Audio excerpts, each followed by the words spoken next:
one that they need to miss. Be quiet, Michelle. Totally up to you. I'm kind of feeling what Lamika's saying. You know what I'm saying? If we telling everybody to get on, they got earbuds. They know how to sneak on the call. I don't know if I should be recording this or not. Y'all don't be behaving. If it's imperative to be on, then they'll be on. Be on every training. You never know what you're gonna miss. Absolutely. Oh, the people that's on, they can explain it to their downline. Absolutely. What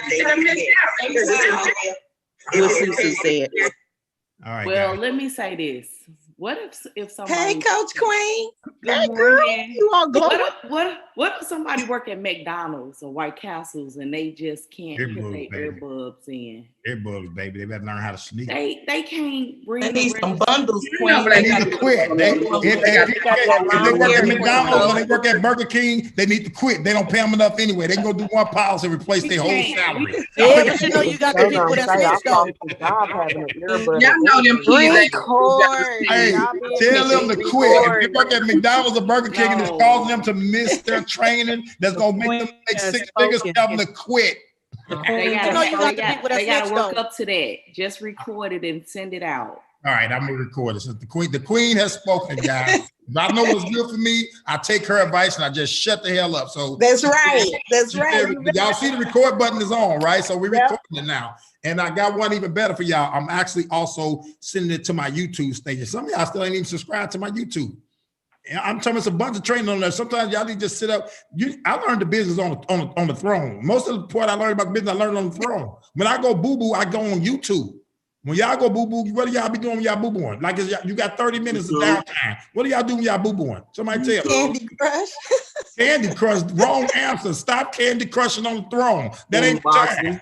Huh? It don't take us 30 minutes. Huh? It don't take us 30 minutes. Well, y'all ain't doing it right. It takes you eating all damn day. You gonna boo-boo in less than 30 minutes. You ain't doing it right. Yeah, you in a rush. You rush. Concentrated, coach. If it takes you 30 minutes to. It don't take me 30 minutes, but I just relax. I just take your time. I'm not in no rush. I take my time. This my time away from Raya because she be all over me. It's my time away from not Kiana. I'm going to be on her face all day. But Raya and her mama. That's my time. I get in the bathroom, I get lost. You know what I'm saying? Well, when is my time? Shit, when you go to the bathroom. Really? I be by myself? Well, let's get to the training, guys. We have no time. Hey, guys, listen. Let's get to the training. Let's get to the training, guys. I don't know how this took that turn. Let's get focused, guys. So listen. Don't put him outside, coach. He gives no damn. Michelle, can you get control of these mute buttons, Michelle? He gives no damn. Wait. Michelle, can you get control of these mute buttons and put people off? Michelle, can you malfunctioning? Put people off? Michelle said it's malfunctioning. Michelle, what's going on? Don't mute Queen Coach. You know I ain't gonna do that. Michelle, what's going on with the mutes and the kickoffs? Y'all know y'all gotta get your kickoff game. Kickoff game gotta be strong, baby. Y'all know they get all crazy. The kickoff game gotta get strong. For the right price, I'll do it, coach. How much you got? All right, guys. Listen, man. Listen, she is right though. I ain't lying. We don't give poor Queen Coast no break. She just be trying to take a dump, and we still be there. Mama, what you do with the cell phone call? We go in the bathroom. She just be like, I just can't get no solitude. You know, I guess I'll take the kids to the park today and let her stay home and get some solitude. I don't know what I'm doing, but anyway. We're gonna kidnap her. Take her away from you. I'm gonna plan her a ladies' night. You know, but I got to pick the ladies because some girls are ratchet. I don't want to go out with the ratchet ones. I'm gonna send her to a girls' night, but I got to pick the girls. So, I want her to be able to come back. Y'all take her to an island. She go read Suave, and I don't get her back, so I can't be playing around with that. I'm picking the girls for the girls' trip. Cousin Keisha, where you at? Make sure you pick me, Ronnell. I'm gonna pick Cousin Keisha. I want Lisa Porter. Yes. I hate you right now. I'm gonna tell y'all about mine like fun. Lisa Porter, what she had, Tiffany Ivory. I'm picking my body strong. You know what I'm saying? I'm telling y'all. Hey, don't send nobody on a little team. We got some undercover folk. Oh, well, Coach, me and your daughter, we did have a good time at Chuck E. Cheese. Wait a minute, was Sue Johnson? I'm sorry, Sue and Hezzy. Whoa, love team. What's up with that? Coach, Listen, me and your daughter guys, have a good time with listen, guys, listen. We We gonna got have a this good recording. time. This is recording live on YouTube. Y'all need to get yourself together. Precious food, something else. So anyway, guys, let's jump into this training, man. Let's go over to this training. This morning, guys, I want to talk about two things, guys. And the first thing I want to talk about, can you all see my screen? Yes, sir. All right, so the first thing, guys, I want to talk about is the principles that we built on, which is buy term and invest the difference, right? That's the first thing that we're gonna go on those principles, the buy term and invest the difference, because a lot of times people don't understand how to explain this stuff, and so they get into situations where they with a client, the client got cash value insurance, and a lot of times agents don't know how to unravel that to make these people know that this makes absolutely no sense.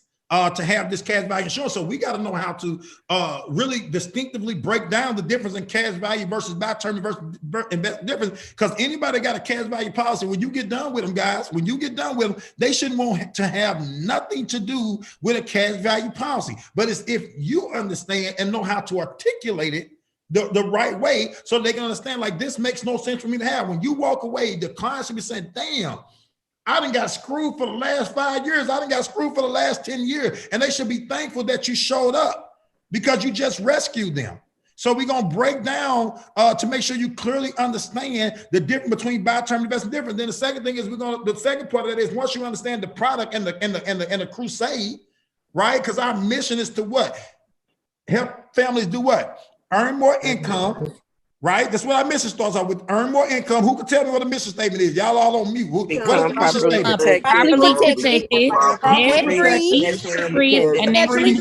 Financially independent.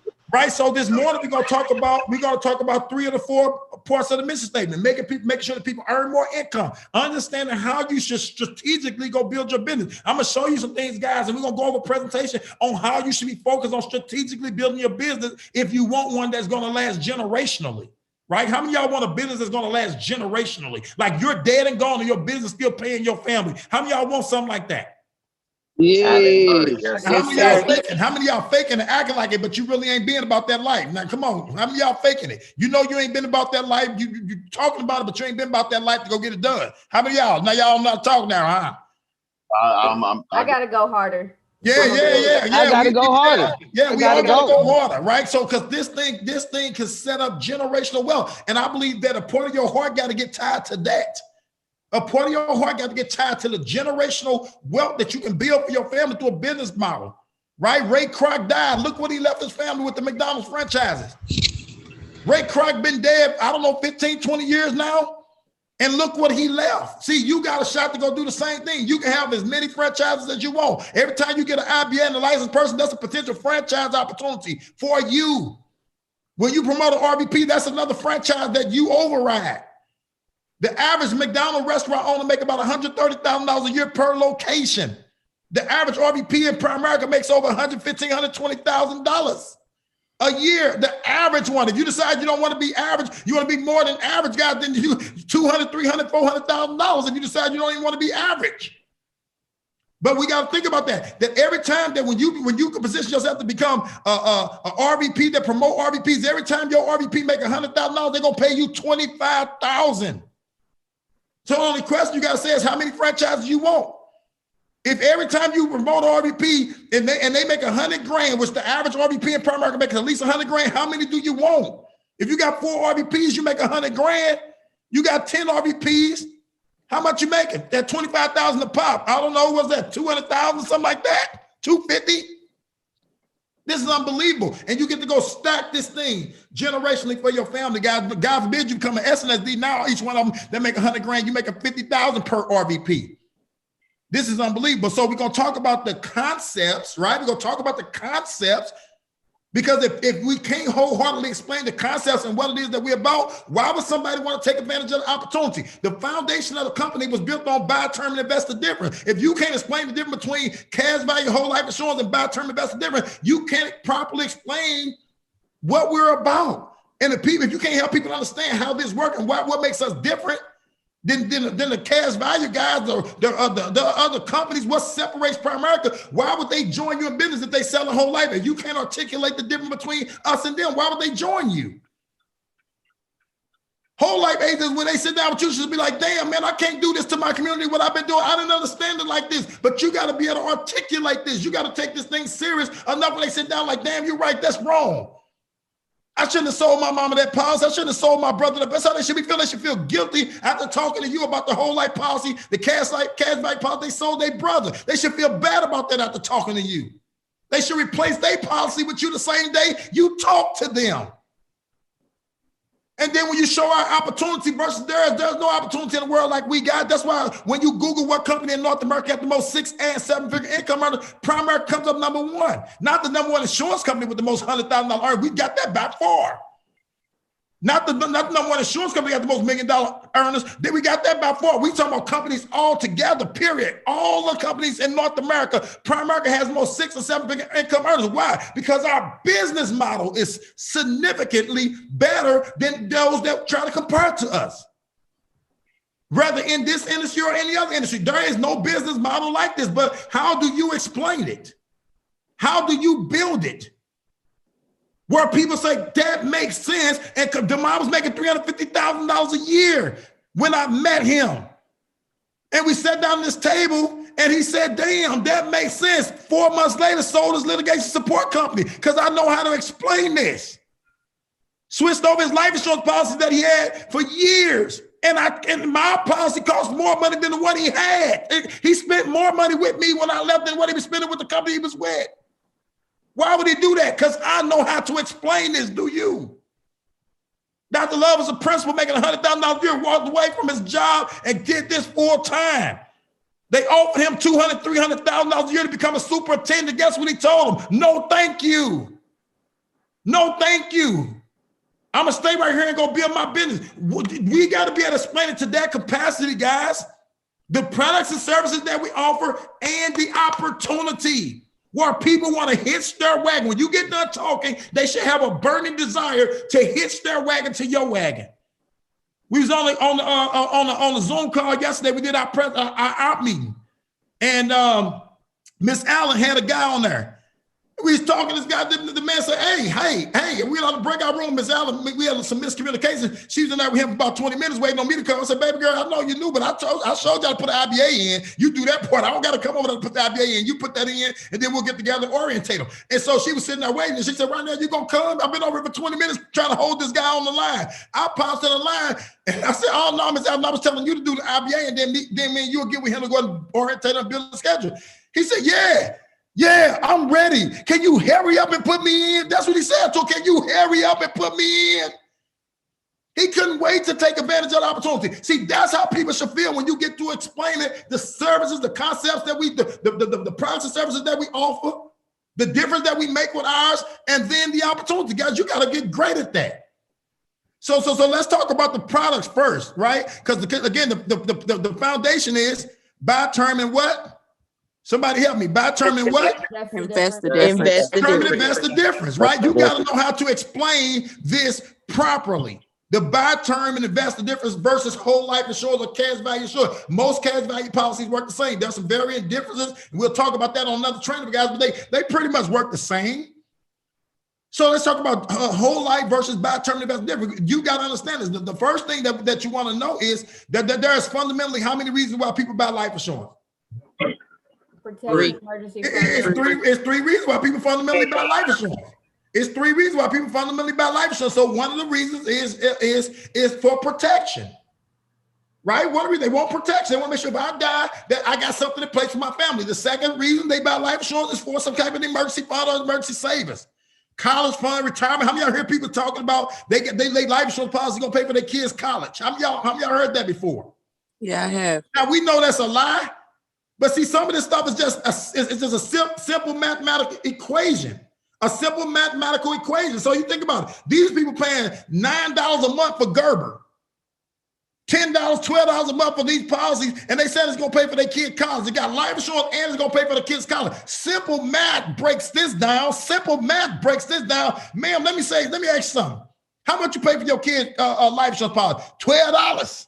$9. Okay, great. So you pay $12, take the high end. Will it be safe to say, Ms. Jenkins, that some of that $12 pay for the insurance and some of the $12 going to the savings, Ms. Jenkins? Wouldn't that be safe to say, yeah, baby, I got insurance, plus it's gonna pay for my baby college? Okay, Ms. Jenkins, let's say out of that $12, $7 pays for the insurance and the other $5 goes into the savings for college. So if you put in $5 a month times 12 months, Ms. Jenkins, you're gonna put in $60 a year towards your kid college. So $60 a year towards your kid's college, Ms. Jenkins, and let's say the baby ain't nothing but 5 years old. They're gonna be ready for college in, 13 years? So 60 times 13, you put in a whopping $780. Ms. Jenkins, what kind of college is that gonna pay for? See, some of this you ain't even gotta get into borrowing your money. Some of this stuff is just foolery out the gate. What kind of college, Ms. Jenkins, are you gonna pay for at $780? I don't care what type of return you getting on it. By the way, your policy said they're gonna give you 1 to 3. Your policy said they're gonna give you 1, 3, maybe 4, depending on what state you get. That's what they're gonna give you in interest. And you trying to tell me that $780 on a 4% return gonna get your kid college taken care of? Ma'am, that won't even buy the book. Can I ask you something, Mr. Burns? Yeah, hold on for a minute because I don't want to lose my flow. Just write it down. I'm gonna open it up. All right, so we got to make sure that we help them understand this. $780 ain't gonna put you nowhere near paying for your kid college. Simple math can solidify that, but you got to understand this stuff when they present it to you, right? So let's talk about this. Major flaws in whole life policies. You got to understand this. One of them is the foundation is you can't be alive and dead at the same time. It ain't no zombies. There's no zombies in the world. Cash value telling you they're going to give you a living benefit and a death benefit. How can one program give you both things? When you're dead, you're dead. When you're alive, you're alive. You can't be dead and alive at the same time. So since I can't live and die at the same time, that's a clue, that's an inkling that I can't possibly benefit from both of these products that I'm paying for. I'm paying for insurance and savings, but I got to die for my family to get the insurance, and I got to be alive for me to take advantage of the savings. I can't be dead and alive at the same time. So that's one fundamental foundational truth that you can understand. Man, they talk about insurance and savings bundled in the same plan. They serve two different purposes. You talking about insurance and savings being in the same program, they serve two different purposes. My life insurance is supposed to take care of my family when I die. My savings is supposed to take care of me while I'm alive. They bundle the two together. You can never take advantage of both of them. You got to pick. You take the savings, you lose the insurance. You use the insurance, they keep the savings, but you pay for both of them. That's a fundamental foundational truth, period. Second thing, we just elaborate on, you pay for two things, but you can only use one at any given time. Third thing, you pay interest to the insurance company to borrow your own money. You putting the money in the policy. When you want your money, they say fill out these loan papers. When I go to the bank, I don't go in there and fill out no loan slip. Went to the bank the other day. I didn't say, hey, let me see if I can qualify to borrow my money. That didn't go that way. I wish they would. And then some clients get it mixed up and say, well, I borrow money out of my 401k. That's a bit different. If you borrow money out of your 401k and you die, right? Your family ain't got to pay back what you borrowed. At that case, you did borrow from you, but when you pay it back, you ain't paying the insurance company back. You paying yourself back. And as you build that cash back up into your 401k, if you die or retire, all that money is yours. If you build it back up in the life insurance policy and you die, it's the insurance companies. Your family don't get that, so that is not the same. At the end of the day, you set up money for your retirement, and they want to make sure you stay on track for your retirement. Keep pace with inflation. Let your interest compound and stuff like that. That's your money. You take it out, you just decrease your value of your 401k. You put it back, you increase it back. You die, your family get all of it. With the life insurance, you die, your family don't get all of it. They don't get none of the savings, none of it in the whole life policy. When you die, your family gets zero of your savings in the whole life policy. The life insurance company keep every dime of your savings on that whole life plan. All your family gonna get is the death benefit. Here you dead, 100,000. The 30 grand that you saved up goes back to the insurance company. What sense does that make? The fourth thing, at death, the cash value built up stays with the insurance company and it does not go to your family. This makes no sense. Whole life versus by term, best difference. We talk about having death benefits and living benefits. Death benefits and living benefits. That's all it's about. What's going to happen when I die? What's going to happen when I'm alive? And the savings got to be essential as well. Right? I know we talking about by term insurance. That makes you a hero when you die. What about being a hero while you're alive? About building wealth that you can transfer. If you live to see 85 years old, you want to wait till you die to make your family wealthy?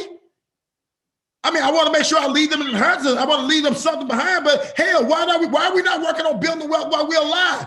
Cash value, whole life don't give you the ability to go do that. I'm telling you, the rate of return they give you don't even put you in a conversation. So as we look at it, we dissect the difference between the two. Reason number one, right? Premium, let's say with cash value insurance, whole life insurance, premium, let's say you paying $100 a month. So your annual premium is $1,200. The face amount, let's say, is $100,000. And you got $100,000 worth of life insurance, but you're also looking at the opportunity to have a living benefit. So as we break these two things down, guys, I'm trying to move my little box because it's getting in the way of my presentation, so I can't see what I'm talking about. All right, so as you look at this, guys, let's say you got $100,000 worth of insurance and you want to borrow 20 grand out the policy. Well, if you borrow $20,000 out the policy, that leaves you only 80 grand. Whenever you take money and borrow money out of the whole life policy, this is one of the biggest flaws with it. Whenever you want to take money out of your savings account, you now reduce down your debt benefit.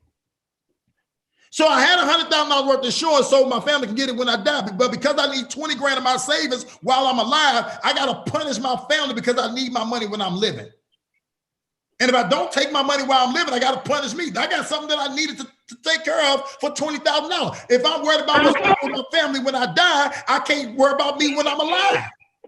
I shouldn't be in a position where I got to choose about what I take care of. It's important to me if I die to leave my family what I want to leave them. But it's also important that I build wealth to do what I need to do for myself.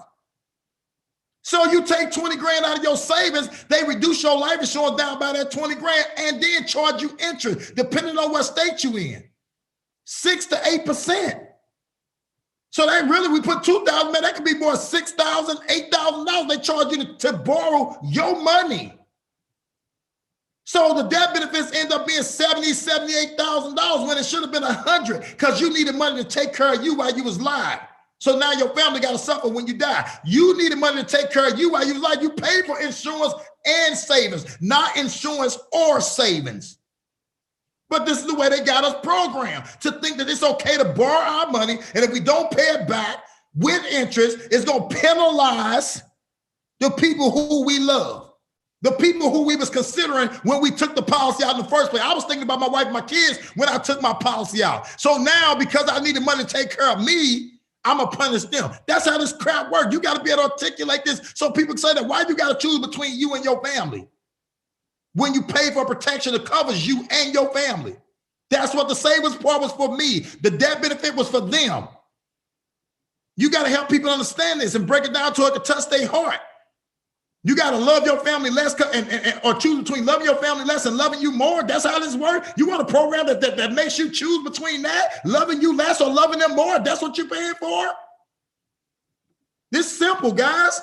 And that, again, they will be paid $78,000 when they took out a $100,000 policy. Note, the insurance company can defer a policy loan request for up to 6 months. Your transmission just went out on your truck. You got money in this cash value savings. You want to go get it like it's a bank. Baby, it ain't the bank. It ain't the bank. You got to qualify for the loan. And based on what's going on with that insurance company, they can delay you getting that loan for 6 months. An emergency fund is for an emergency. After 6 months, hell, you probably figured it out. But they got that clause in the whole life policy that a policy loan can take up to 6 months. The only loan that you can get against your policy that they cannot hold you back for 6 months, the only loan that you can take out of your policy where they can't hold you back for 6 months is a premium loan. If you want to borrow money to keep the policy from lapsing, they'll let you get it for that to keep the business on the books. But if you need to get a loan that benefits them, keeping the policy intact, you can get that right now. But if you need a loan to benefit you, we can make you hold up to 6 months on this deal. Guys, tell me this makes sense.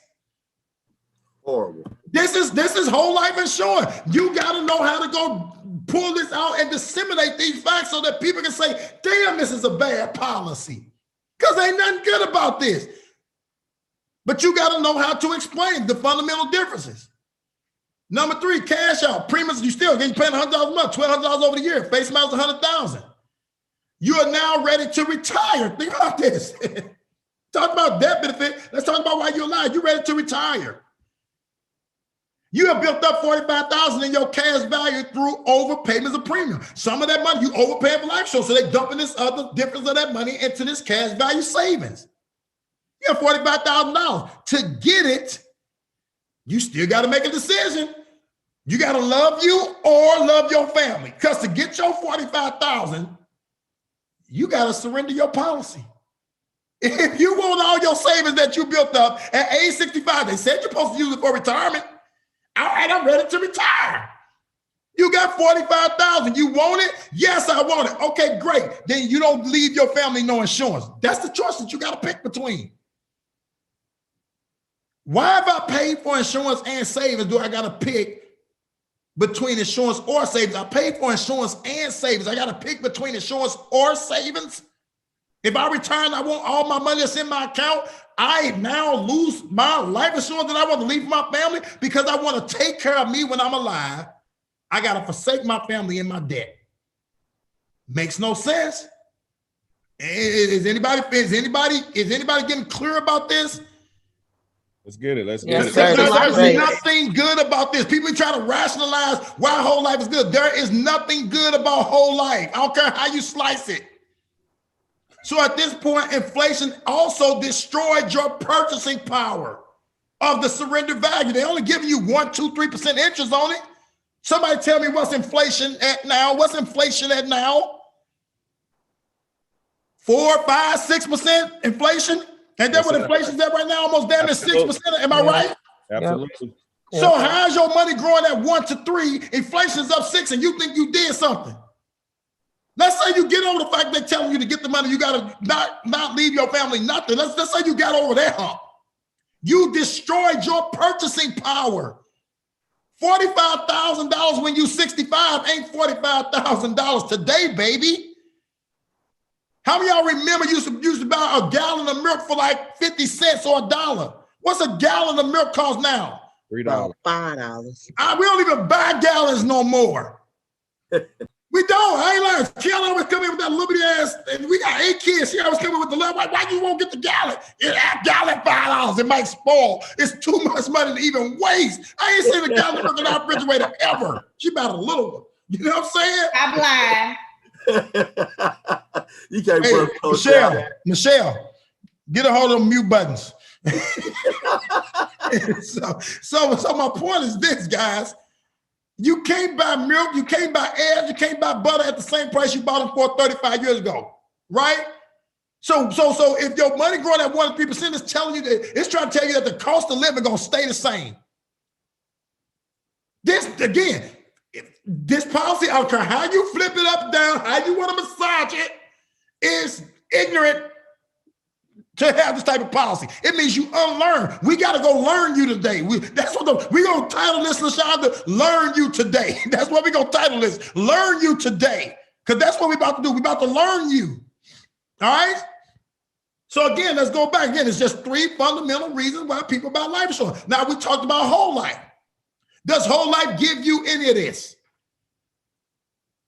Does whole life give this you? Does it really give you protection? No. Does it really set you up for college and retirement? Does it really put you in a position to have an emergency fund? The reasons you buy life insurance, whole life can't satisfy. And if they satisfy one, you lose the other one. This don't make no sense, right? So let's talk about whole life versus the buy term invested difference concept. Let's look at this, right? Reason number 1, you buy insurance for the coverage, right? Premium still $100. We spend the exact same $100. Annual premium is $1,200. Face them out with the buy term investment difference. You got $200,000 worth of insurance, double the coverage. So when you die in your early years, if you die in your early years, do you want to leave your family $100,000 or $200,000? You're gonna spend the same money. You're gonna spend the same money. It's $100 a month. Which one you rather leave your family? $100,000 or $200,000? Which one makes more sense?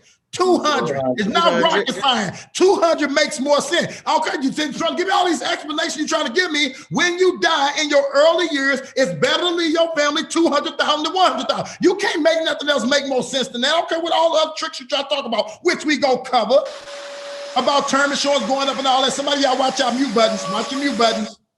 Right? So at the end of the day, 200 spends better than 100. We ain't got to be arguing about that part. We can all agree 200 spends better than 100. Right? Second thing, so you get more coverage when it's needed the most. So again, if you die, you're 40 years old, you got people that's depending on your kids and all that. Listen, 200 spends better than 100. Don't care how you slice it. Second thing, this identifies that you cannot live and die at the same time. We agree. You can't live and die at the same time. Michelle, see who keep coming off mute. If they pop off mute one more time, we got to kick them off because it's Tamika Thompson. Tamika Thompson, you got to watch your mute button, young lady, because it's messing my brain up. All right. Yeah, co-host, Shell. Yeah. All right. So again, this is clearly identifying that you can't live and die at the same time. We saying the same thing. We saying against them. We saying it for ourselves as well. You can't live and die at the same time. Cash value accumulation and life insurance should always be kept what? Separate. It should always be kept separate. Your life insurance will take care of your family while you die. When you die, your savings take care of you while you're alive. We're saying that these two shouldn't be combined together, that there should be a separation between the two. So here's what we're looking at. You still spend the same $1,200 a month.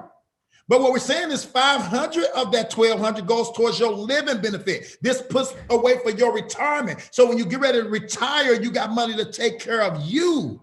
That's what the living benefit is for. The death benefit is to take care of your family. You're leaving an inheritance for your family. So you're spending $700 over the course of the year to take care of your dying. You're spending $500 over the course of a year to take care of your living. So you split, this is called split funding. 500 again goes towards your investments, your long-term goals. 700 goes towards your life insurance. In case you die, your family is still secure. You split those two up. They serve two different purposes. They shouldn't be in the same basket. Right? Makes simple sense. Let's go to the third part. When you take from your investment account, it does not reduce your face amount. I shouldn't have to jeopardize protection for my family when it comes to my life insurance because I needed money out of my savings. I should not have to pick between the two. This puts you in a position where you're not thinking about choosing between the two. My life insurance is my life insurance. My investments are my investments, and these two are not in the same bucket. So think about this. If you die, right, to say your investment account will have a value of about $148,000. to use towards retirement without affecting your debt benefit. So when you die, this $148,000, you can take every dime of it and your debt benefit doesn't get reduced, right? So this is in addition to any employer plan you may have, any Social Security you may have. You got an extra $148,000 with the buy term and invest the difference scenario. If you die, both the debt benefit and the cash account will be paid out to your family. Whole life don't allow you to do that. You got a whole life policy. When you die, your cash is going back to the whole life company and the debt benefit goes to your family. When you separate your insurance from your savings, you die, your family gets your savings, all of it, and they also get your debt benefit, all of it. This makes more sense no matter how you slice it, right? So let's look at this. We sit it side by side. Whole life insurance versus buy term invest difference. Whole life insurance. Here's the comparison. Less coverage for the same premium amount. Buy term invest difference. More coverage for the same premium amount. Which one makes most sense? More coverage for the same premium amount. Let's go back to whole life. You must borrow your own money. This is how you got to sit it beside when the client's trying to make this stuff make sense. Here is what you got to break down to them. Here's what we picking between at the end of the day, Ms. Jones. Less coverage for more money or more coverage for the same amount of money. Which one do you choose, Ms. Jones? Do you want less coverage for the same amount of money or do you want more coverage for the same amount of money? I want more coverage for the same money. If I'm going to spend the same money, give me more. That's the way I go grocery shopping. If they say I can get three loaves of bread for $1, or one loaf for $1, I'm gonna get the 3 loaves. I don't even care if I ain't gonna eat the 3 loaves. I'm taking the 3 loaves. I'm not gonna be like, no, let me just get the 1 loaf. 3 is better than 1. This is simple. This good, Burns. Let's talk about the emergency fund. You must borrow your own money and pay it back with interest. Debt benefit is reduced by the amount of the loan if you don't. Well, with ours, you can take your money out when you needed it without having to pay it back, and it does not reduce your debt benefit. So here's what we're choosing for. You need your money, you lose some of your debt benefit. Versus you need your money, you don't lose none of your debt benefits. Which one do you choose? At some point, you might need to access your cash. Do you want to punish your family and reduce your debt benefit because you needed access to your cash, or do you want your family to get the same debt benefit after you took your cash? Which one do you choose, Ms. Jones? I want my family to get the same debt benefit. Guys, this is not rocket science. I promise y'all, this is not rocket science. Right? The third thing, must cancel coverage if you want to cash out your living benefit. If you want your cash value out of a whole life policy, you have to cancel your policy. Value of the cash account is less due to a low rate of return. So you ain't going to even have a whole lot of money because they ain't hardly giving you no interest on it. By term investment difference, use money from your investment does not affect you having coverage. Value of your investment is more due to a higher rate of return. You want $45,000 or you want $148,000? That's all you're choosing between, Ms. Jones. You can get $45,000 and have no life insurance when you retire, or you can have $148,000 and keep your policy when you retire. Which one do you choose? This is not rocket science. You ask them these 3 fundamental questions and you tell them which one do you think sound better, Ms. Jones? Less coverage for more money, more coverage for the same amount of money. Borrow your money and got to pay it back. Take your money and don't pay it back. Cancel your policy when you want your money for retirement. Keep your policy and have more money for retirement. Ms. Jones, which one would you rather do? She gonna pick, if she got any sense, the right side. Why? Because it's the right side. Moving on. Paying more premium does not increase longevity of life. Right? Now, if you tell me with my life insurance policy, if I pay more money, I can live longer, that would make sense to me, okay? If I can pay you more money, take less coverage, and live longer, sign me the hell up. But it don't work that way. You're just paying more money for nothing. So think about this. The whole life, $1,200 a month. Term costs us $600 a month, right? That whole life policy costs you $1,200 because they bundle your insurance and your savings together. Term costs you $600. So there's a $600 difference, but there's this thing called reinsurance wholesale cost. So every life insurance policy, like if Primerica got a life insurance policy on a person that's $1 million, Primerica's not responsible for all that $1 million. They sell to a reinsurance company that takes some of that liability away from them, maybe $500,000, $600,000. So if somebody died, Primerica paying $4, the reinsurance company paying $6. They paying $300 a month for that to happen. So that's what the reinsurance costs, okay? Primerica is not responsible for every debt claim in its entirety. They sell it off to reinsurance companies through premium to them. So by paying $1,200 with whole life, we give the whole life insurance company an extra, how much a month? $900 because reinsurance costs what it costs, right? It costs what it costs. So you paying them an extra $900 a month. That's a lot. That's too damn expensive to be paying extra. I'm not a month, but a year. Whole life would turn the option, we only give the insurance term life company only $300 because the other $3 goes towards the reinsurance company, right? So it leaves us more money to invest. So here's where the rubber hit the road, guys. Here's where the rubber hit the road. Whole life premium is level. This is what they get people at. Oh, your premium gonna stay the same for your whole life. It ain't gonna never change. If you buy insurance with your age, your health, and your habits, let me say this again. This is what you buy insurance with. You pay for it with money, but you buy it with your age, your health, and your habits. Pop quiz. See who can answer this. Are you ever going to be any younger than what you are today? Absolutely not. No. No. You're never going to be any younger. So if they gonna keep the price the same forever and you ain't gonna never be no younger than you are today, it lets you know they are overcharging you. If insurance is based on your age and they're going to keep the price the same forever, they overcharging you. If you take the policy out at 25, it ain't the same cost when you're 75. So while you're 25, they're charging you like you're 75. And you cool with that? That makes sense to you, huh? That makes sense? You teach it, man. And listen, we just moved to Atlanta, right? So I think the house that we in is probably worth $1 million, right? Let's just say that the guy came in and said, you know what, you guys should buy this house from me for $2 million. Because I'm telling you guys, in 15 years, this house is going to be worth $2 million. So just go ahead and pay me $2 million today. Would you do that? The house is only worth $1 million right now, but in 10 years, it's going to be worth $2 million. Pay me $2 million today. Would you do that? No. Well, why would you do it with your life insurance policy? Why would you do it for your life insurance policy? At some point, it will cost $100 a month to get $100,000 in premium. Just not now. So why would you pay it? It makes no sense. And people bragging because their price ain't gonna never change. We get the same price forever. People bragging about getting the same price forever. Insurance is based on your age, your health. Second pop quiz. Are you ever gonna be any healthier than you are right now? Probably not. Hell, you're probably not. The older you get, you stuff start hurting. Stuff start hurting. You need pills and all type of stuff. The older you get, stuff starts to happen. You buy insurance with your age, you ain't gonna be no younger. You buy insurance with your health, you ain't gonna be no healthier. And you also buy last but not least with your habits. Today you don't smoke cigarettes. Tomorrow you might.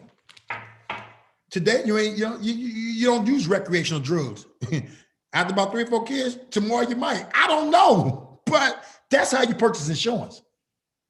And they considered that when they gave you the same price forever. They consider you're gonna get older. They consider you're gonna get unhealthy. They consider that you're gonna change your habits, and they factor that into the price that you're gonna get forever.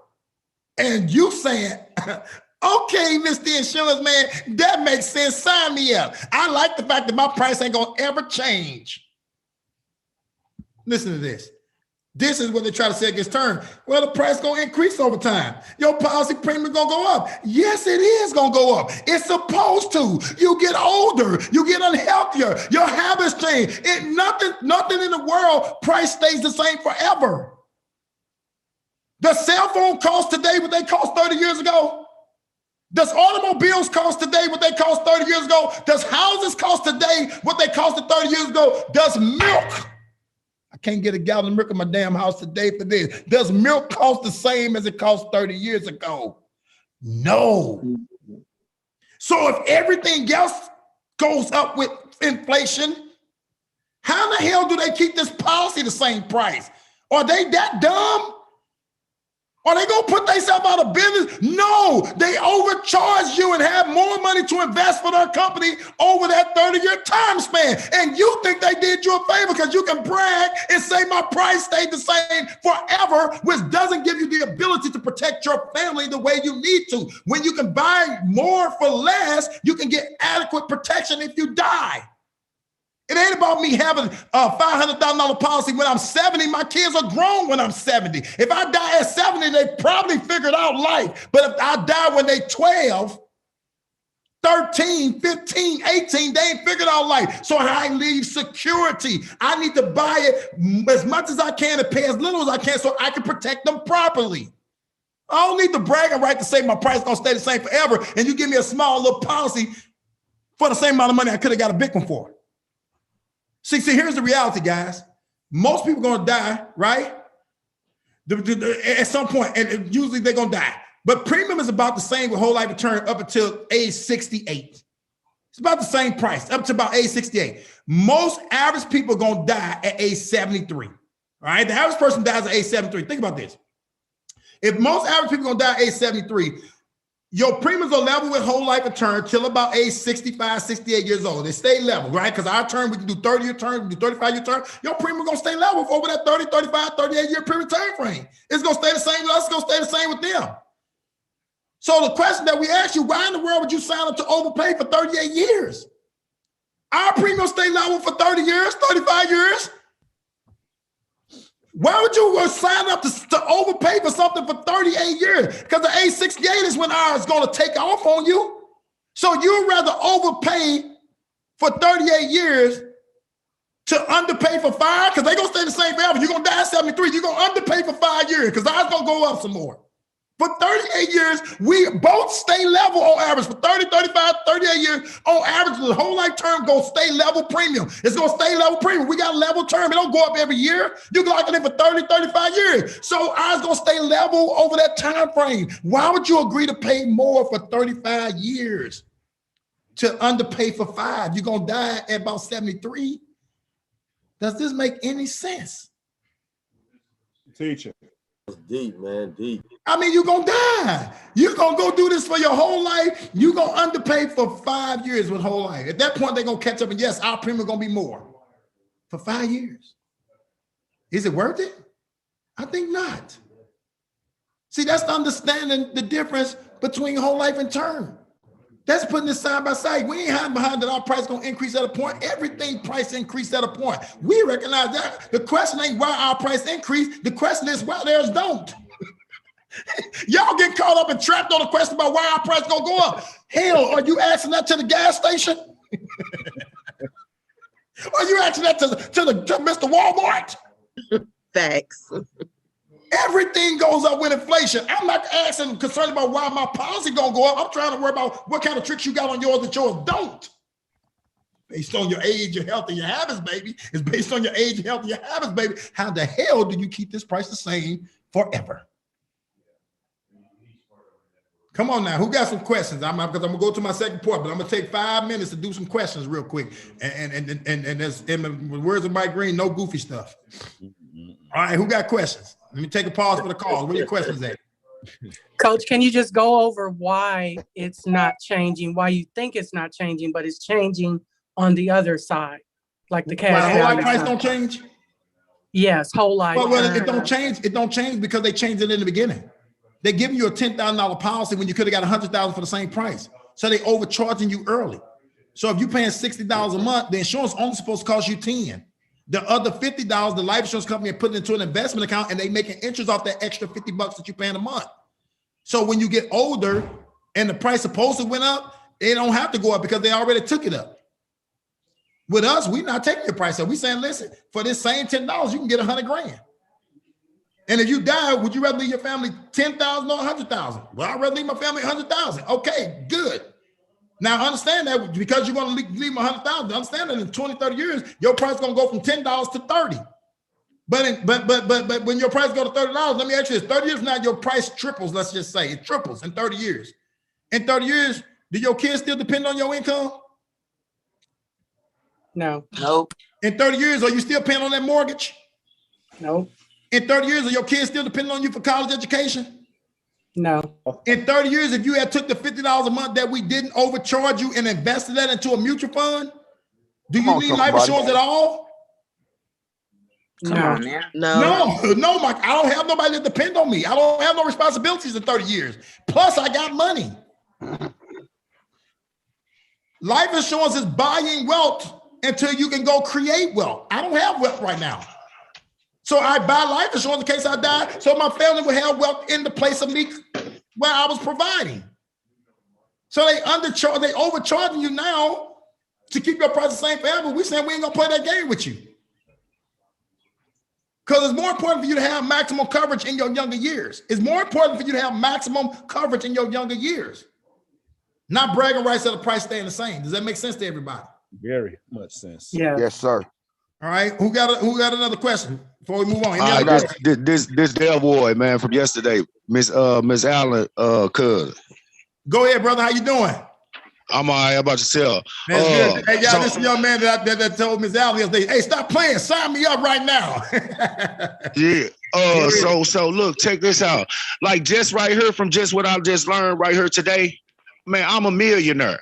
Yes, you know sir. what I'm saying? Right now, I'm a millionaire, man, because everybody I know getting hit with no grease. Just right now, from what I just learned today with this right here, man, I can get 20 people now, man. Because everybody I know don't have none of this type of, they don't know nothing about this. And I see them watch, man, I watch my mama get hit with no grease every month, man. When the man come up there, I'm about to put a shoe in his ass, man. Hey, Devon, check this out, bro. It's time for him to go, man. Yeah, that's exactly how I felt when I seen him.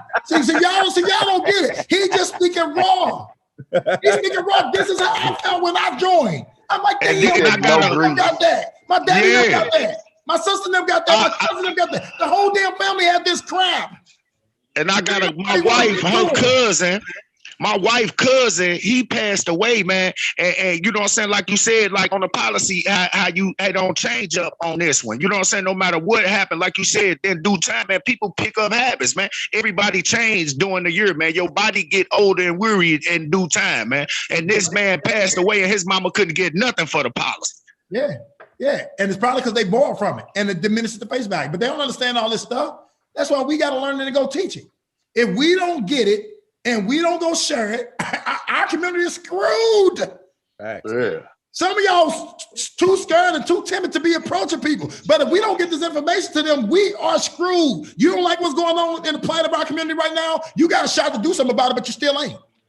Y'all know it's like you don't give a damn about what's happening in our community. You don't give a damn. You ain't recruiting nobody to continue to spread the message, and you ain't selling no damn policies. But you got the fist up. No, put your fist down. Because if we can get money, you ain't gotta have your fist up. You gotta put your fist up when you got money. Money changes things. But see, we gotta get caught up in this part to understand it ain't just about us making a commission, it's about correcting an injustice. Right? It's just education. If we don't educate us, ain't nobody gonna do it. Somebody gotta get passionate about what we can share with our community. Somebody gotta get a heart on about changing the plight of their community. Yeah, money is the byproduct. Man, the difference that we make, we taking $200,000, $300,000 in debt benefits on Kasu and Whitaker. When all we've ever got is 5 or 10,000, we get to take $250,000 because we taking a message and y'all ain't got no production. I don't get it. Come on, Miss Shower, talk to us. Hey everybody, I'm sorry I got on late, but did you already explain how whole life increases after you having it like every year? Because I was talking to a young couple and they was telling me, I was trying to explain to them how it increases, but they told me that, oh, we've had it for a while and it hasn't increased on us. So yeah, whole life typically don't increase.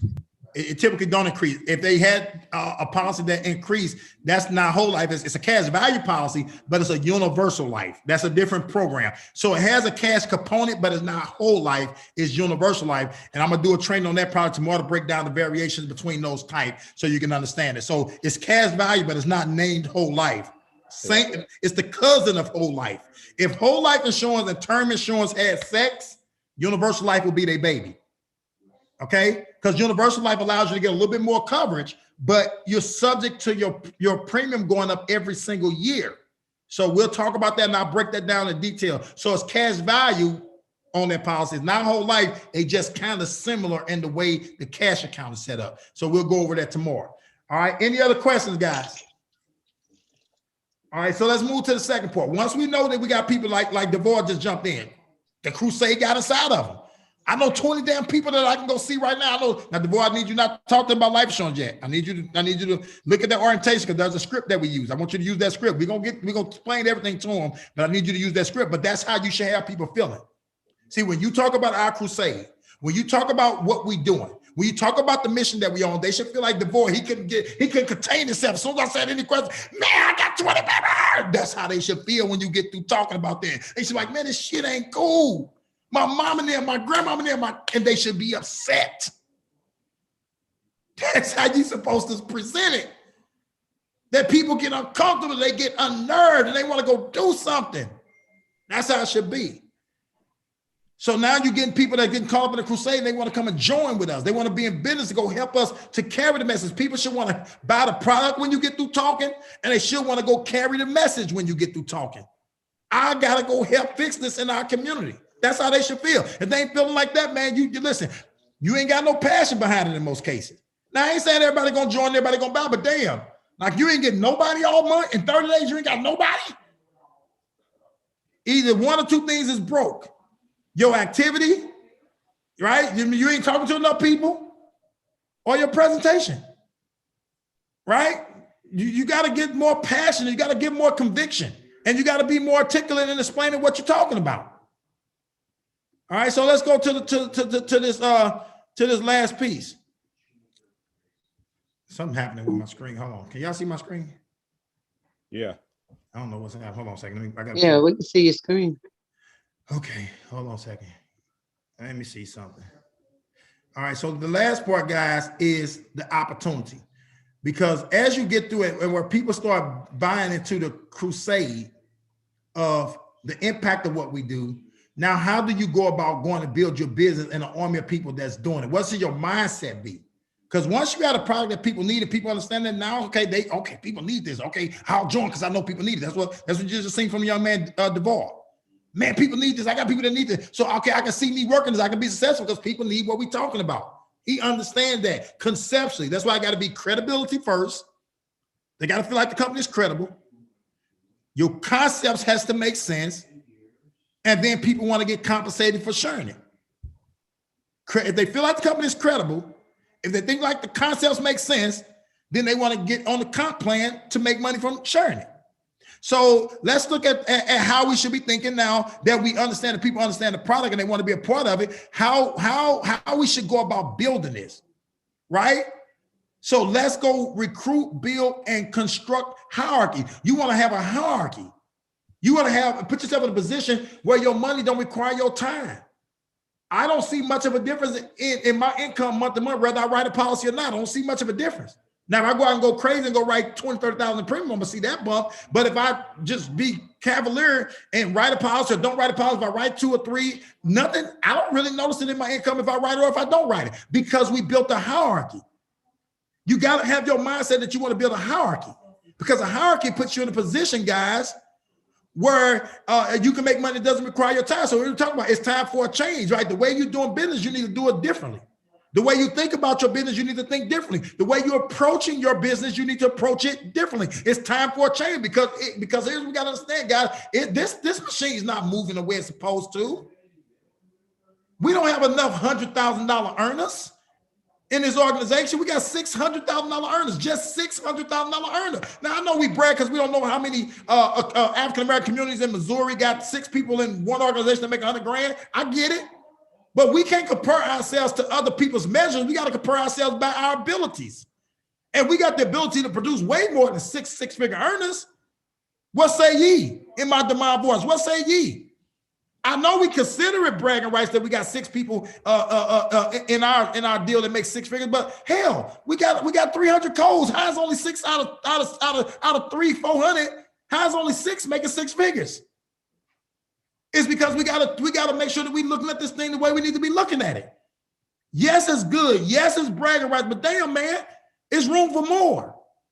So you think about this, guys. Primerica, the company that we work for within itself, we talk about the credibility, concepts, and then the comp plan. Well, our stock, guys, when we started trading public, it was in 2010 at $15 a share.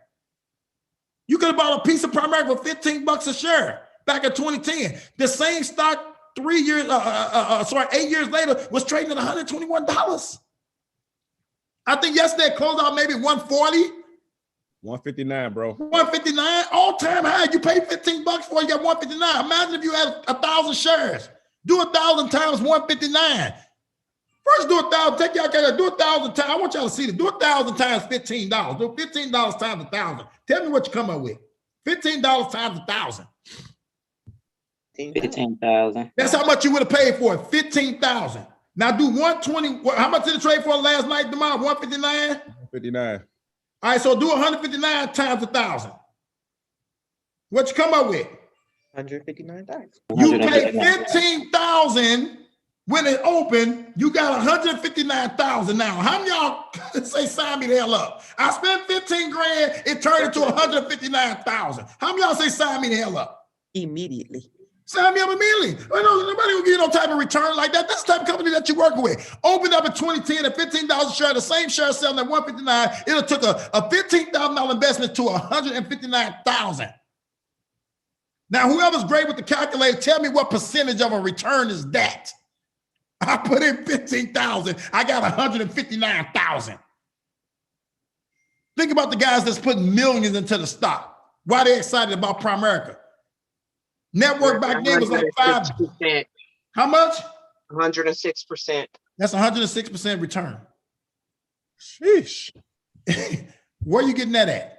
That's the type of company that you're standing behind. See, we know we can go do some long term. We've been in business since 1977, over 44 years in business. The company's network back in 2018 was at 5 billion. I think it's closer to 10 billion now. Guys, and we ain't going nowhere. So you in something that's stable. You ain't got to worry about your wealth not being transferred generationally as you go build your business the right way. And then we a one-stop shop. A financial supermarket with home delivery. We the Walmart guys of financial services. You can come and get auto insurance, homeowners insurance, life insurance, investments. All these companies partner with Primerica to distribute their products. Why? Because we got the biggest distribution in the world when it comes to financial service. Over 140,000 licensed agents now. So all these companies want to put their products in our hand, but we only take the products that fit our model. We ain't the company that just want to sell everything because we got a lot of people selling. We the company say if it fits into the realm of what we're doing, we'll go take a look at it. We'll test pilot it, see if it's a good fit because we don't want to mess up our opportunity. That's how Primerica research. But all these different investment companies, because our mission is to buy term and invest the difference. And we got different companies on this right-hand side: Voya, Legg Mason, Lincoln, AIG, Franklin Templeton, American Funds. All these companies partner with Primerica to help us get the products and services out to our clients, to put them in the best position for their life long term. Vivid paying us $250 a pop, $500 on some cases. Auto and home paying you on average about $100 when you do the combo plan, depending on your level, right? Quicken Loans now in different states, on its way to Missouri as well, paying people $1,000, $2,000 a loan. Guys, this is unbelievable what they put in the hands of us to go take to our people. So the question is, do you want to be wealthy? And I think you got to take time to really ask yourself that and give yourself a real true answer. Do you really want to be wealthy? Is it really a desire of yours? And is it negotiable? Because I think most people want to be wealthy. I think most people want to be successful. But I think you haven't gotten to the point where that's not non-negotiable for you, because your habits and the way you orchestrate and construct your business is what make you being wealthy. It's not negotiable for me to be wealthy. That's a non-negotiable. I'm going to be wealthy because I've made a decision that is not optional. It's not negotiable. And I think you got to get to that point, man. It ain't negotiable about me winning.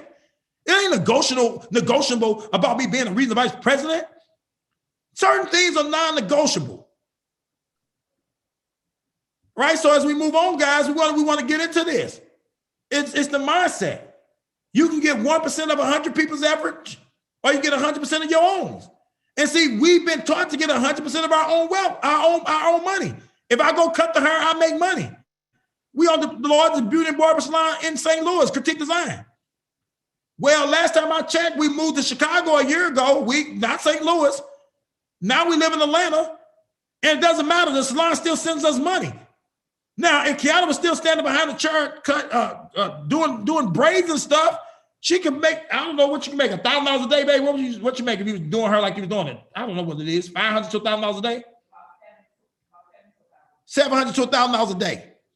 Okay, that's good. But that's 100% of her own efforts. She's been behind the chair for 2 or 3 years now.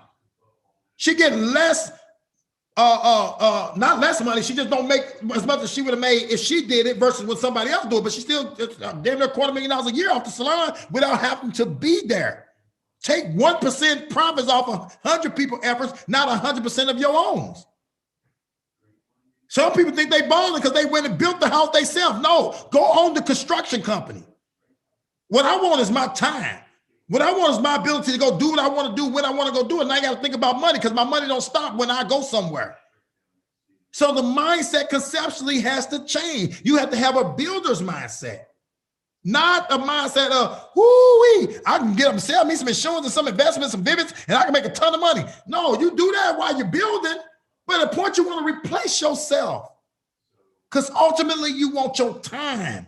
You want your freedom. And if your money is tied to your touch, you don't get free. So take 1% of 100 people's efforts and not 100% of your own. I don't want to have to be there. Anytime I consider any type of opportunity, any type of business model, the first question that I ask myself, what if I don't want to go in today? What happens to my money if I don't want to go in today? And if the answer to that, my money stops, I'm not interested in that opportunity. Can I not consider buying a Chick-fil-A restaurant? That's what we're going to do. We're going to buy a Chick-fil-A. We look at Chick-fil-A, Steak and Shake, and I think Captain D's. But you know what people told us? Anybody know what they told us? It was Garrett's, baby. Well, yeah, Garrett's, the popcorn. And they didn't franchise, so they came off the list. But you know what they told us? You got to be there to work. They told us we had to be there. Are you crazy? You think I want to smell like chicken all day to make $100 grand extra a year? No, I like the fact to make an extra $100 grand, but I need that $100 grand to be passive income where I don't have to show up. Listen, my checks, the money should go straight to my bank account. I don't want to have to be there. Hire a manager, hire some crew, and let me go do what I do and bring in an extra $100,000. I don't want to get, if I cook the chicken, I could probably make way more than $100,000 a year off of Chick-fil-A. Because there's one less person I got to hire. I ain't interested in going out here wearing out my body, killing myself, hustling all day, every day, flipping chicken. I ain't trying to do that. Let me get the $100 grand without having to ever, never show up. Let me get I want to come through once a year and just wave like, hey, I'm the dude to cut the check. That's all I want to do. I'm the guy to cut the check. Hey. And then I die and my family keep the business. And the system takes care of it. That's what I'm on. I ain't trying to go get a business that's going to pay me $500,000 a year, but it takes all of my time. I'll take 100 or 2 with none of my time, not the $500,000 get the brand. Ooh, I'm making $500,000 a year, but damn, you ain't got no life. You make $500,000 a year, but you don't get a chance to enjoy it because you tied to your desk. You got to go recruit and build your business so you can live an override life. That's what you want.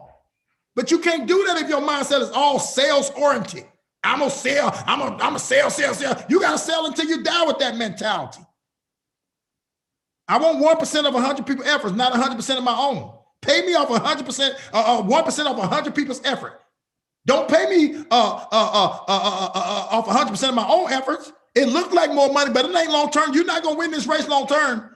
I don't care where you're at in the business. I don't care where you're in the business. You can be winning right now. You ain't gonna win long term. You can get all the prizes, you can get all the trophies right now because you can outsell everybody. If your ass ain't building, I'm telling you, you're gonna lose the race.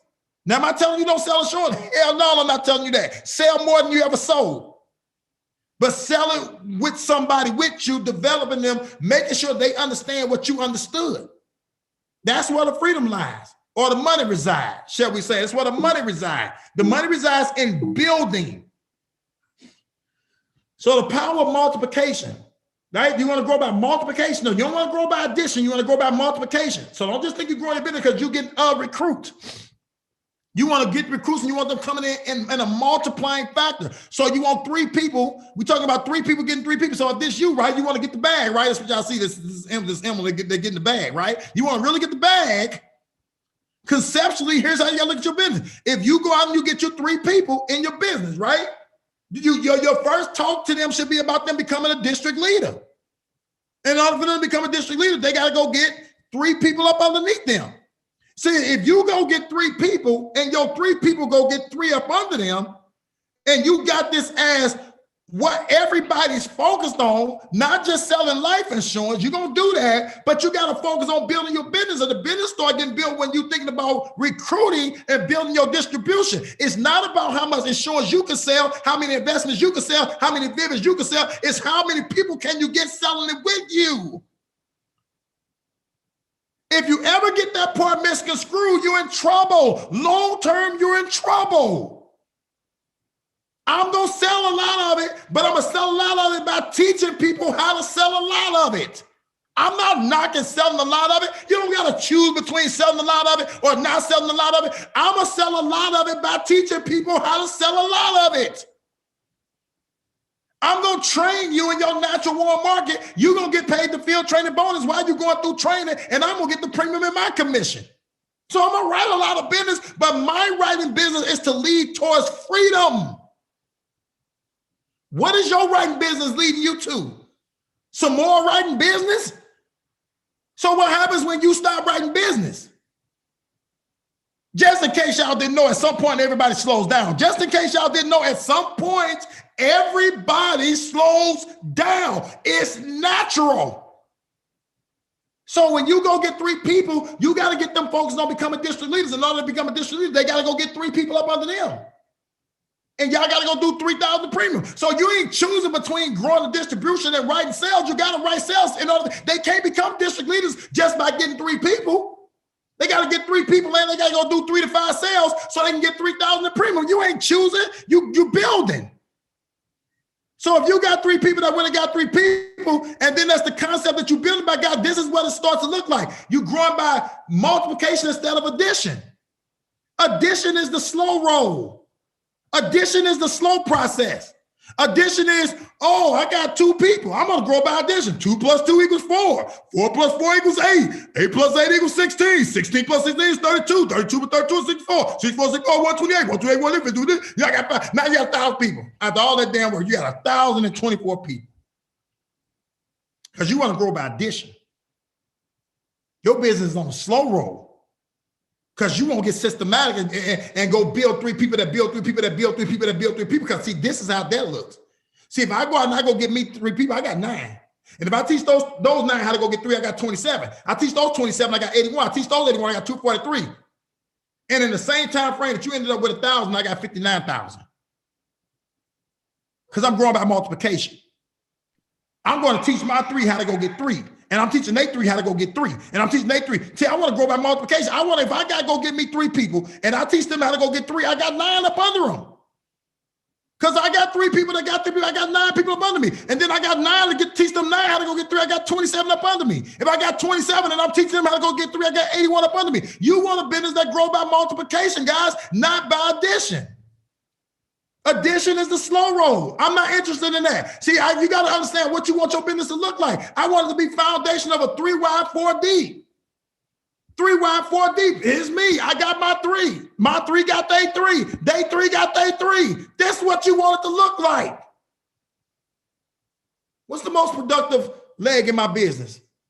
Somebody tell me, what's the most productive leg in my business? Dormon. Okay. All right. So Demond. So Robot D. Huh? The robot. Right, the robot. Okay, so let's look at this, guys. Let's look at this. So I also got Mike Green. I also got Dennis Love, Matthew. Dormont, my 4 RVPs, right? We make $1 million a year on 4 people. All to the purpose.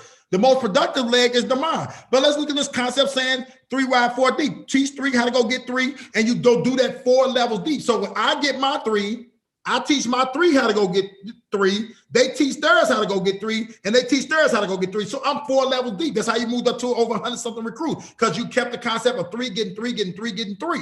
Do that 4 levels deep. So let's say I recruit Dennis Love into the business, right? Now, Dennis, you're on the line. Where D Love at? Yes, sir. So think about this. I bring D Love into the business. Now I want to go construct me a business. I want to go 3 wide, 4 deep. So with Dennis Love, he gets 3 people, right? So let's look at one of Dennis Love's 3, Ken and Tiff. So Ken and Tiff goes out and get Tim Holloway, right, D? That's right. Okay, so now if I got Dennis Love, that's 1 level for me. Dennis Love gets Ken and Tiff. That's 2 levels deep for me. Ken and Tiff go gets Tim Holloway. That's 3 levels deep for me. Who does Tim Holloway have, Dennis? Yolanda Miller. Huh? Yolanda Miller. Yolanda Miller. So that's 4 levels deep. Does that make sense? So Ken and Tiff leg is 4 levels deep. Now they had some issues in their life and they got it back on track. But prior to those issues, who was the most productive leg in the Love Base shop? Ken and Tiff. Ken and Tiff. Okay. So outside of Ken and Tiff, now you got also Precious Poole, right? Mm-hmm. Precious Poole has up under her, what's the young lady name in Illinois? Nicole Maddox. She got Nicole Maddox. Who does Nicole Maddox have that's licensed and productive? We're still working on it. So that would be nobody. right? Now, the Princess Pool legs is not 4 deep, right? So now, outside of that, who do you have? Dennis, who's the third lady that you have that you're working with? Kristen Billingsley. Kristen Billingsley. So Kristen Billingsley is licensed. She's productive. Who does she have up under her that's licensed and producing? Adrian. Adrian is licensed and producing. Okay, who do Adrian have that's licensed and producing? She has a guy named John. Okay, the John licensed and producing? He's not okay, licensed. So it cuts off right there with Kristen Billingsley. So that's D-Love. That's D-Love organization. He has one leg that's 4 deep, right? Mm-hmm. He had one leg that's 4 deep. Okay, Mike Green. Where Mike at? Yes, sir, coach. Okay, so Mike, you have your top producing leg is who? Me. Okay, no, outside of you. Me. Okay, good. So, all right, good. All right, so now I'm gonna go back to the screen. Now you guys heard it. Now we are now. So Damon, who Damon recruited Teresa, Please right? Go to D. All right, so Damon recruited Teresa. That's one deep. Teresa recruited Calandra. No, let's start over. Damon recruited Charles Robinson. Charles Robinson recruits Teresa Dickinson. Teresa Dixon recruits Calandra Jones-Jackson. Calandra Jones-Jackson recruits Ashley Foster. Ashley, who do you got up under you that's productive? Did we lose Ashley? All right, we lost Ashley. So look at this. I said the question was, who's my most productive leg? Y'all say the Edwards-based shop. And the Edwards-based shop is the one that has more that went 3 wide and 4 levels deep. You would identify more 4 level deeps in the Edwards-based shop than in any other base shop. It's stability in the distribution building. Mike said, it's just me. Mike is the lowest producing base shop, right? Then we got Dennis, which is second to Mike, right? And then we got Dormont. Right? But you got to look at the levels deep. You got to look at the levels deep. Even my base shop. So in my base shop, I got DJ Cut. DJ Cut has this deepest leg is probably LaShonda Dabney. So it's DJ Cut who has LaShonda Dabney. LaShonda Dabney who has Tayflo. Tayflo who has, I don't think, she just got a code. I don't know who the girl is, but she's got a code. So she 4 levels deep, but the other girl, I say, I don't know who she is. So I don't know if it's really 4 levels deep, but the whole point of it, guys, you want to solidify your business, you want to sustain your business, you want to be a high producing business. It ain't about necessarily how much business you at the top producing yourself.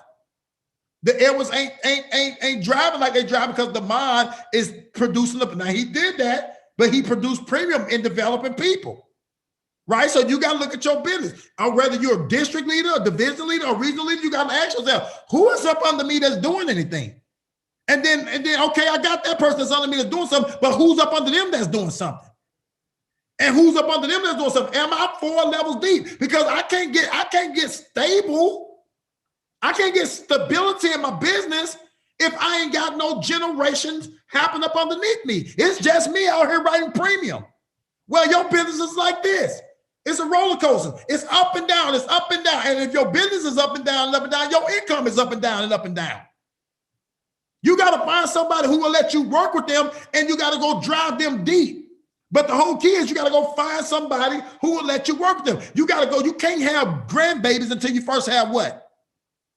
What you got to have before you have grandbabies? Yes. Your own baby. You got to have babies first. And see, in Primerica, there's a lot of miscarriages. In Primerica, there's a lot of miscarriages. These are recruits that never turn to codes.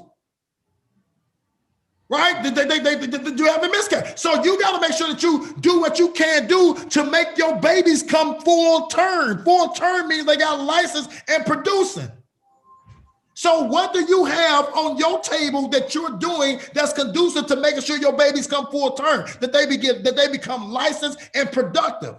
Because once they become licensed and productive, they can teach somebody how to become licensed and productive. But see, that comes up with you. It's how you gonna carry your baby. You still smoking cigarettes while you're pregnant?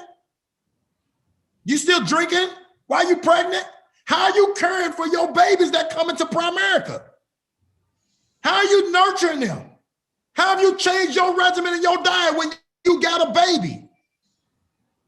Are you still acting and behaving the same way? Are you still in the nightclubs? Are you still tumbling? You in your first trimester when you got that recruit. What are you doing differently? How are you making sure you give that baby this best shot of coming full term? You got to look at your business like this, because ultimately you want to have grandbabies. If you're going to build anything significant, you want your name to be great, if you want your name to last, you got to have kids that got kids that got kids that got kids. But if you can't even give birth to the one in your womb, you just got the IBA, if you can't even give birth to that one, you didn't even give yourself a chance to go have anything significant or that would be worth anything. So how are you treating your business? How are you treating your baby? How are you getting excited just because you got a damn recruit? You can brag, I'm on the score, but I got a recruit. Or are you thinking about having grandbabies for your legacy? I got to get this baby full term. I got to get this baby licensed. I got to teach them how to walk. They got to be producing without me. See, if you had to carry around your 13-year-old son and you still got the 13-year-old damn son across your shoulder, how does that look? That's how some of y'all look. People been in the business 6 months and you still doing appointments with them. People in the business 3 months and you still got to close all they sell. You got to go in every breakout room and they've been in the damn business 3 months, but they still need you to go to breakout room. I mean, it's one thing if you got a baby that was born with some deficiencies, but damn, y'all got healthy kids over here. And you still got to go in the breakout room with them? They should be walking right now. They should be talking. You walk around with 17-year-old kids and you still feeding them Gerber. You still chewing up their food and putting it in their mouth. How would that look? That's what you're doing with your business. You still chewing up food and putting it in their mouth. And they've been around here 6, 7 damn months. Man, you got to go develop somebody. You got to go develop somebody. So you got to take your time. The first thing is you got to make sure that you construct that list the right way. It's changing your health. Getting healthy. Listen, you got to change your diet. When you know you're pregnant, you want to give birth to the baby, you start eating differently. Your regimens change. So when you get a baby, you don't take your baby out the room and just put him on the floor and say, go figure out how to eat, drink, and drive. So why are you taking your new recruits and putting them on the floor? Newborn baby, go figure out how to eat, drink, and drive. You ain't stick your baby face inside the Gerber bowl and say, figure out how to eat. But that's what you do with your new recruit. You say, here, go build a list and start setting up appointments. you put their face in a baby bowl and say, figure out how to eat. That's what you do. You take your new recruits and you put their face in the baby bowl upside down and say, figure out how to eat. How is that working out for you? It's not. It ain't working out for you. You still smoking weed and you pregnant. Because that's what crazy people do. They smoke weed when they pregnant. So you got to help them build the list. You got to help them set appointments. You want the baby to have full term, you got to be nurturing. You got to cater to it, and you got to make the adjustments. And you also got to get an ultrasound at some damn point. Who carries a baby 9 months and never get an ultrasound? When are you looking at them? When are you diagnosing them? When are you letting them present? When are you letting them put in IBAs? When are you letting them put in the light pulse themselves so you can see that they know how to do it? You got to have a damn ultrasound. You just out here figuring they got it. No, you listen. How they got it, all they did is see you do it. You ain't got no clue that they know how to do it. When you show them how to input the IBA, what they gonna be in the business? Some people been in the business 7 months and they never put in the IBA themselves. Some people been in the business 3 months and they ain't never put in the IBA themselves. The trainer, I got it. You ever taking your life away? Man, I ain't got time for all that. I got it. I can do it faster. The race ain't given to the swift, nor to the strong. It's to those that are around at the end. You doing everything for them, they're not going to be around at the end. You got to do it fast. I got it. No. Let's take a little bit more time and let them do it. Let's let them mess up. I told Ms. Allen the other day, she told me, Ms. Burns, I'm waiting on you to get online. I want to put in the IBA on divorce. No, Ms. Allen. I showed you how to put in the IBA 3 weeks ago when you first got in the business. I don't need to be on that call, Ms. Allen. That's why I showed you how to do it. I don't need to be on, okay, Ms. Burns, I got it. Guess what happened 3 months later? My phone dinged, the IBA was in. Because I'm not going to be carrying. I ain't going to have no 16-year-old babies on my shoulder. I ain't got no time for that. Y'all see my wife. Y'all know what I like to do when I hang up on this Zoom. I can't be over here putting in no damn IBAs all day. I got some things to do. You understand what I'm saying? But that's what we got. We got to have that mindset that I need independent people. I don't need dependent people. I need independent people. And they become independent by you letting them do it. You can't keep worrying about them messing up. Girl say, Miss Burns, can you teach me how to put in the life out? Yep. She said, what time are you available? Now? What you want us to get on Zoom? No, ma'am. We don't need to get on Zoom for me to teach you how to put in the life out. All you got to do is hit Turbo Apps, go to the menu bar, click Turbo App on your app, and click Practice. Call me when you're done. This ain't rocket science. Y'all trying to, this ain't rocket science. Listen, let the people become independent. If they have a mistake, you get them. I'm not gonna sit back here and explain to you how to put in a damn life app. Is you crazy? The system don't let you mess up. If you do something wrong, it gives you a red box. Every time I get a red box, listen, it's so many online apps. I can't even go to the place and pay my card note. I got everything is online. And if I mess up on the app say you messed up. Guess what I do? I keep typing it until I can figure the damn thing out. Nobody ever taught me how to put in the life app. Nobody ever taught me how to put in the life app. Click the buttons. Oh, make sure it's turned down. We don't start them off with custom advantage. That's about what you're going to get from me. That's how it's supposed to go. You practice how to put it in. Now, we real live on the screen. You'll see me putting it in. Pay a damn attention. Pay attention. Because I'm going to put in 3 or 4 after it's your turn. Pay attention. It ain't my fault if I got you in training and you act like you want to win, but you won't do what it takes for you to win. You got to listen. I ain't trying to develop nobody who ain't trying to be developed. That's the second thing. Don't spend too much of your time with the wrong people. Some of these people don't want it. These are the ones that don't want it. The time that they get from you is 8 a.m. Central Time on our training. That's what they get, 8 a.m. You got your 8 a.m. crew. We love them, but I ain't gonna be on the phone all day telling you how to go put in the damn life app. I need some activity to be able to develop you. I need appointments to be able to develop you. We ain't sitting back kumbaya and you taking up all my day because you need an hour to talk about what? Nothing. I give you 2 hours every morning. I give you 2 hours every morning. I don't got no time to give you a separate hour. You probably wasn't even on this morning. You got an hour, coach? No. I got an hour for an appointment. You want to learn something? What you want to learn? How to read a policy? Go find somebody who got one and get an appointment with them. Then you'll learn how to read a policy. You understand that? I'm not going to give you none of my time like that. I ain't getting this for that. I got in this to get free. Now, if you somebody that's giving me what you're supposed to be giving me, you putting your time, your energy, and your effort in, then I give you some of my extra time. But y'all giving extra time to people who ain't even doing the shit they supposed to be doing. And they got y'all all caught up in these kumbaya sessions. You ain't gonna never get big. I'm gonna tell you that right now. You ain't gonna never get big. You ain't gonna never see your business look like this if you keep that up. And this is exactly what you want. You want to go 3 wide and you want to drive that thing down 4 levels deep. And when you drive 4 levels deep, if you got 3 legs that you drive 4 levels deep, guys, they become regional vice presidents in your business and you override them for eternity. And understand that when the way that the model look, guys, people got all kind of misconceptions. Like people want to hold them back, don't want BRP. You crazy. It's clear that you don't understand the comp plan. And I think that's the other thing that's important. You guys got to learn how the comp plan work. You need to master the comp plan. You need to understand the comp plan. Because then you won't say crazy stuff out of your mouth like they don't want me to become an RVP. You crazy. So when you look at this, again, you want to go 3 wide, driving 4 levels deep. 3 active people who got 3 active people. Some of y'all are like, oh, I got 50 recruits. Where they at? I don't want to fake like I got a business. I want to really have a business.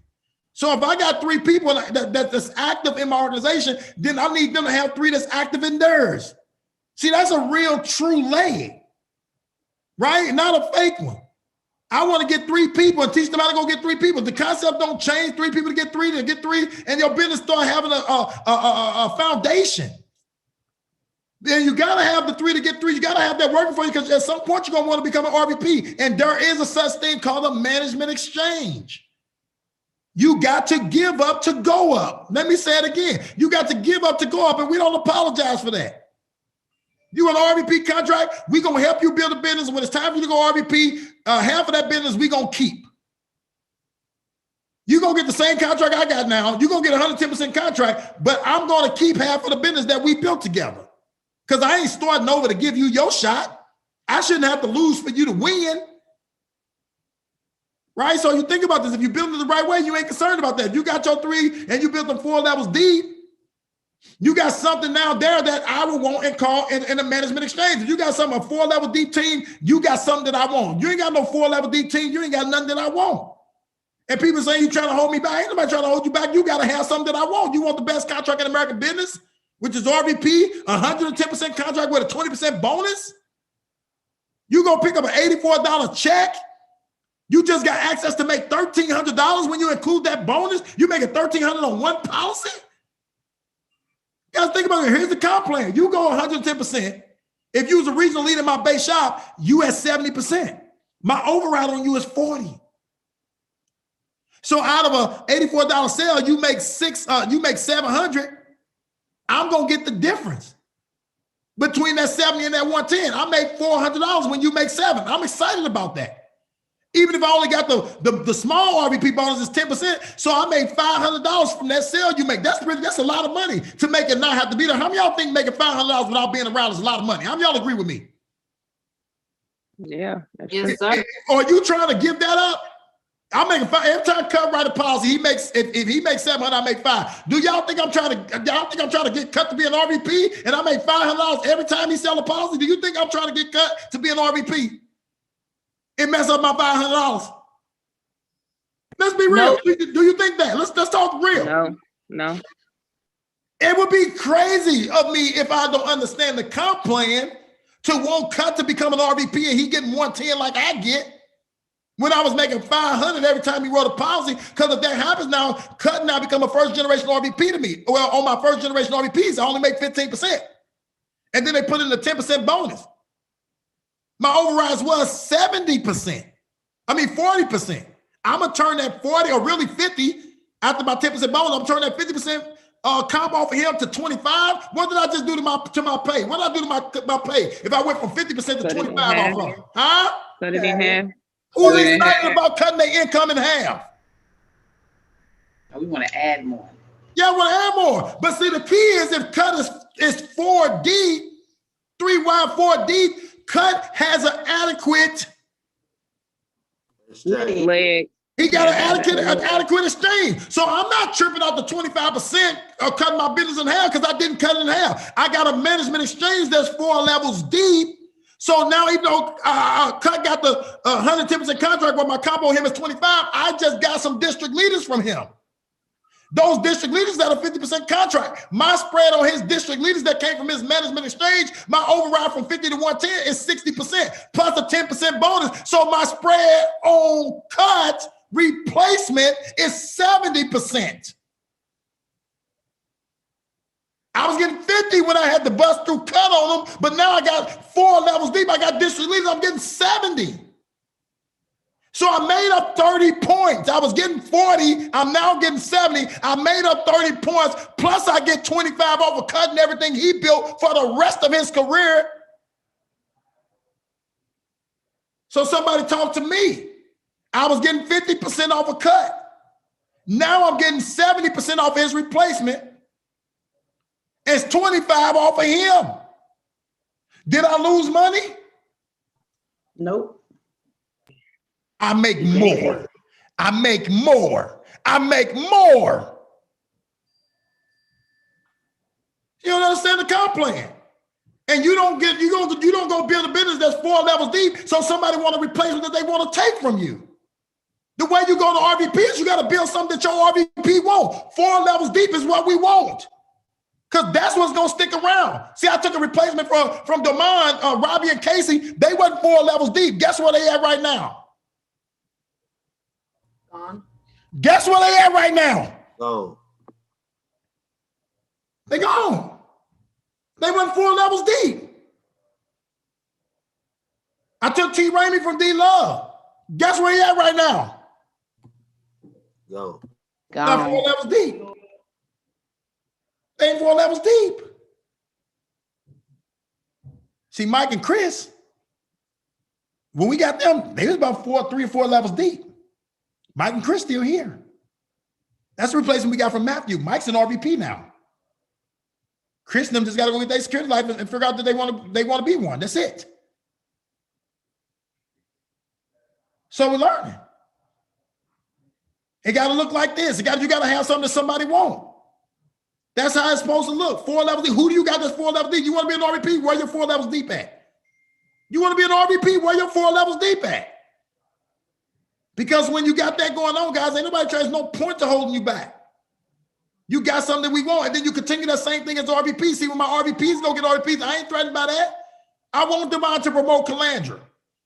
Right? Because the point of it is Demond, he runs $150,000, $200,000 base shop. But let's just say he only ran 10. If I got 3 RVPs that all ran 10, that's $30,000 in premium that I'm gonna get paid off on first generation. And that first generation, we get 15%. So that means I make $4,500. I got 3 small RVPs that only do 10,000, but I make $4,500. But do I got to train their people? Do I got to train Demond people? No. Business people. Even if all of them only did $10,000 base shops, I will make $4,500 off their base shops at a 15% spread. If they go promote them some RVPs up under them, let's say they all promote 3 RVPs up under them, they RVPs become second generation to me. But now instead of having 3 RVPs, because we got 3 people getting 3 people, now at the RVP level, I got 9 RVPs. If they all did 10,000, instead of getting $30,000 in premium, I get $90,000 in premium. And that $90,000 in premium on my second generations pays me $9,000. I'm making more because the 3 keep getting 3. I'm making more at second generation than I'm making at first if they all only doing 10,000. But that only happens if we build the foundation of a distribution where we keep 3 people focusing on getting 3 people. To go SVP, you got to have 3 RVPs. Right? 3 people got to go get 3 people, even at the RVP level. Now, let's say that the mind them RVPs go produce RVPs. Let's say Calandra them go produce RVPs. We want that. We want Ashley Foster to go RVP. So if the mind got 3, that got 3, and then they 3 got 3, now we got Calandra them at 3rd generation. That's 27 RVPs because 9 people went and got 3 RVPs up under them. If they all only did $10,000 base shops, we only get a 5% override on the 3rd generation. But that's $13,500 on them. Because we got 27 at 3rd. Those 27 go get 3 RVPs up under them. We got 81. All still doing a $10,000 base shop, not nothing. We only get paid 1.75% commission off of them, but it's 81 of them. $14,000. If those 81 go get 3 up under them, we get paid now at not 4th generation, we get paid at 5th. 0.75% is all you get, but it doesn't matter because there's 243 of them because we taught 3 people how to go get 3 people. And then lastly, guys, at 729, if they all just doing 10,000, we still getting 0.75 at 6th generation. That's $54,000 more dollars, guys. You tell me that ain't what freedom look like. So at the end of the day, it's time to become a multiplication beast. It's time to go put yourself in the people where you go get 3 people that go get 3 people. And we got to go get locked in, glued in on that. We got to get locked in and glued in on 3 people getting 3 people. You got to go build a foundation. You got to stop having premature pregnancies. You're never letting your babies come to full term. You're not nurturing them. You're not following them. See, we got 130 people on the line now. We got up to 140. You know why we got to 140? Can anybody tell me why we got up to 140 people today? Anybody tell me why we got to? We normally average 113. How we get to 140 today? We reached out to them. Because y'all started nurturing y'all babies. See, y'all take the position, I shouldn't have to text no grown-ass people. Well, you ain't got to get big either. You got to do whatever you got to do until you ain't got to do it no more. So, yes, you do got to text them. Yes, you do got to call them. Yes, you do got to remind them. You got to do whatever you got to do until you ain't got to do it. I ain't got to do it no more. See, I ain't got to do it no more because I got 4 regional vice presidents under me. I got a base shop still with regional leaders up under me. I ain't got to do it no more because when I was where y'all at, I did it. I ain't got to do none of this no more. But until you get here, you got to do it. You got to text them. You got to remind them. I had to call D-Love before every damn out meeting. You on your way, bro? You coming, bro? Hey, D-Love, he was grown-ass man. He got a doctor's degree. Why the hell am I calling him, seeing if he going to come to the out meeting? Because I know damn well that he will find some other stuff to get into. I knew D-Love wasn't interested in coming to no damn mob meeting, so I had to call him. I had to text him until I didn't have to call him and text him no more. Now he conducting his own damn mob meetings because I kept calling. I kept texting. Where you at, D-Love? How far are you away, D-Love? I put you down to speak, D-Love. You're going to be here. I got you on the roster. I had to do it until I ain't got to do it. You can have your pride or you can have your pay. You get to choose. I chose my pay. No, I ain't got to do it no more. But I didn't have it twisted when I was little. I had to do it. We got 140 on because y'all text them. Guess what you probably should do every morning?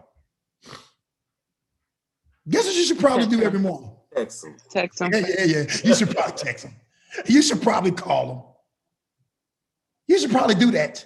You should probably reach out. You see that green lights on Facebook. Girl, you about to get on training, right? If you want to get big, if you want to get 4 deep, you do it until you ain't got to do it. Does this make sense to anybody? Most definitely. Absolutely. Yes, sir. Thank you.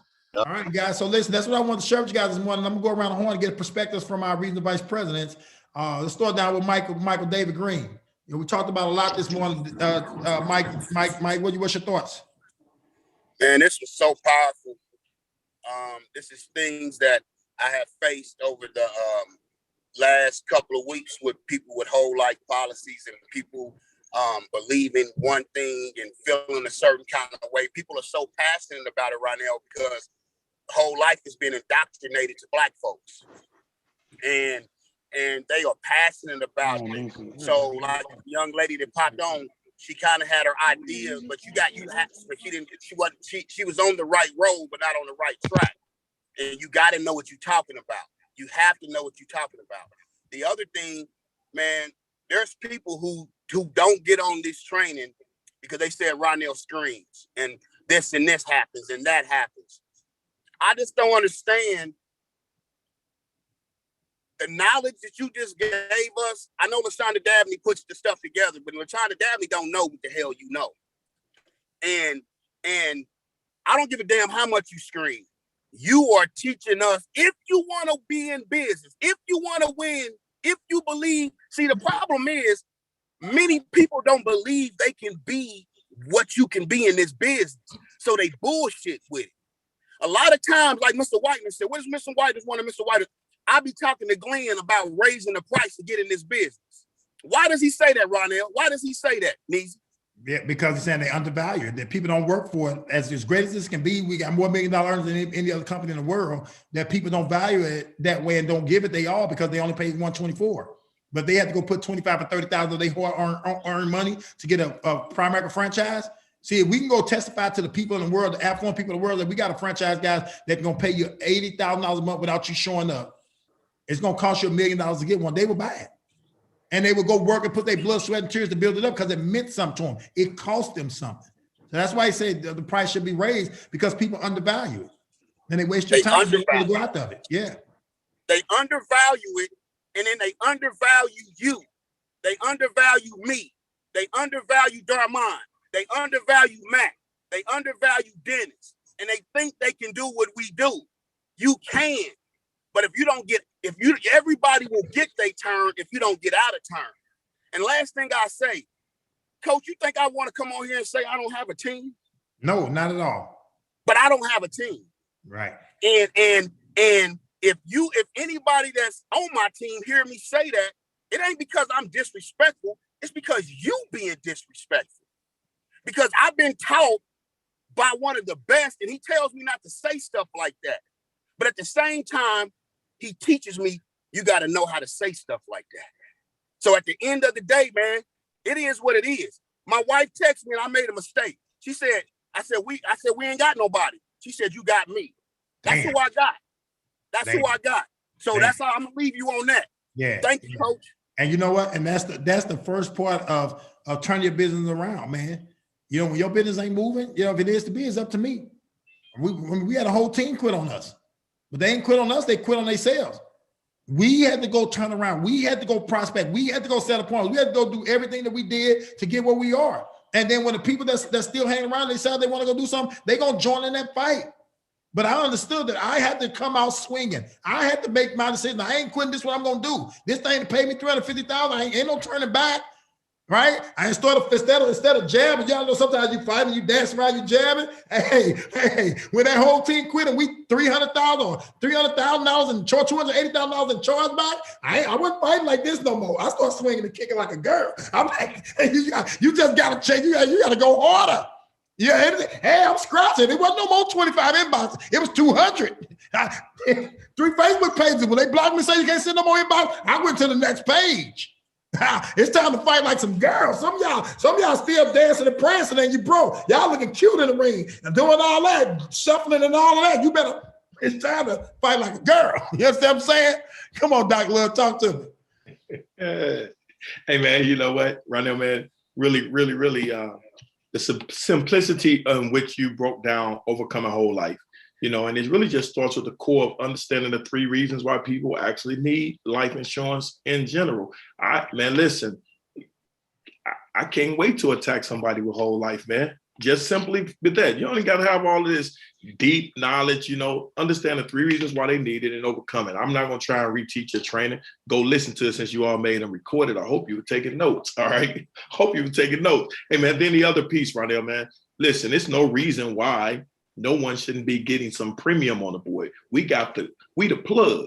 We are the plug, people need what we have. Man, I like the way my brother said, man, we've been getting greased. He came with the raw, man. We've been getting with the grease. He came with the raw. Man, who team is he on, man? I need to have that brother.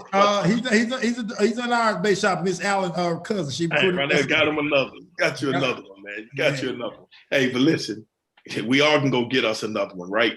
If you go sell the dream, if you really go recruit. At one point, man, I was a premium, you know what I'm saying? But Ronnell kept telling me, man, and here's the beautiful thing about what you've been stating today, Ronnell. Man, I'm so thankful to be taught by you. That's a consistent message I have with my people. Who else do you have? See, Ronnell, I actually send the messages out every month. Who on the line other than you? Hey, you on the line, you're on training. Who else is on the line other than you? I talk to them about, do you have your 4? How close are you to your 4? See that consistent message, man. Man, thank you so much, man. But Ronnell, I want to cut across the grass a little bit, man. You know what? I think when you recruit, you definitely have to do those things. It's funny you was talking about how you used to tell me to come to the calls, and I never took it as disrespect. I understood what you was doing when you was asking me to come to the op meetings. Everybody don't get my attention, Ronnell. You used to. But some of these folk be on my team, talking about they on my team, they're going to do it. Okay, I appreciate you. I do. But the people who put out are the ones that really get my attention. And right now, I did a Dormant last night. I was on an appointment to 1:30 this morning. Wow. And listen, I could have done it today, but I got this quality person. I didn't do the appointment for me. I did it for her because I want her engaged. I also been talking to, Ronnell, really, this young lady has done 10,000 this month. I have some SRR issues with her. She's going to be really special. Winona, are you on the line? I just want you to meet her right now. This young lady going to be special. Winona, you there? All right, she's a teacher right now. Okay. I'm going to get those educators, man. I love that. I love that. Hey, listen. Hey, I'm doing it just like you did me, though. Right? Here's the deal. I said, you speaking on my next. You got to get ready. You speaking. See, I got to engage her because I don't want to lose her. When she first came to, she said, I don't really want to do this, Dennis. Now you know what she says to me? She talked like my man Daryl. She said, I'm about to insure the entire hood. That's right. Not only did this young lady did 2 by 2,500 yesterday. 2 by 2,500. So that's why I was on the 1:30 appointment. And I didn't do it for the premium. I said, I got to get some people under her. And she's in Illinois right now. Oh my God, man. She's going to be, and she does it so smooth, man. You know, she's posting and things. She's about to bring some quality to 6-figure, but I take the same things that you gave me and I'm putting it in her. The way I move with her, you know, I need you on appointment. We got to get people, because a recruit is not a recruit until you get a recruit. I had to tell her, listen, we can insure a lot of people. You don't want to be no insurance agent. And see, the more I done talk to her, I done learned this right now. She's really good. She's probably $80,000 a year in salary. But this is what she told me. yesterday. If I could have, because you know how you tell me right now, you got to get to know your people and talk to them. She said, if I could have done it over, I would have did some things for money. Oh, I said, I got me one. I got another one. Shout out to Kristen Billingsley. Shout out to Nicole. Shout out to Precious Food. I got another one. I don't understand why people want to at least go talk to somebody, Ronnell. Go recruit somebody. Man, bring them to your RVP. Your RVP is going to nurture them and train them, and they're going to be on your team. I don't understand it. Shout out to Pastor Pittman also right now. He's going district leader today. Pastor Pittman, district leader today. Shout out to Dorman who stepped in and helped me out with that, man. We got some crazy things going on in the Love Space shop right now. It's going to be some beautiful things. Man, let me shut up, man. I can't get too excited on here, man. I get too excited. All right, Don Love, appreciate you, brother. Mr. Wonderful, where you at, brother? Mr. Dorman Edwards.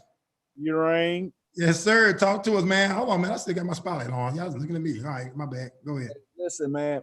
First of all, man, I really appreciate the education, man. Today, you just literally set us down, man, in class and taught us what this thing is all about. You know, taught us the understanding of the business, and taught us how to build one, man. Taught us what the principles was behind, you know, what the whole purpose of the company is. Because I think that's the biggest part that a lot of us miss. You know, what we're here for. We treat this thing like a race, like a relay. You know, and we really ain't playing the sport the right way, man, actually getting the understanding of it, man. So I appreciate the educational side of it.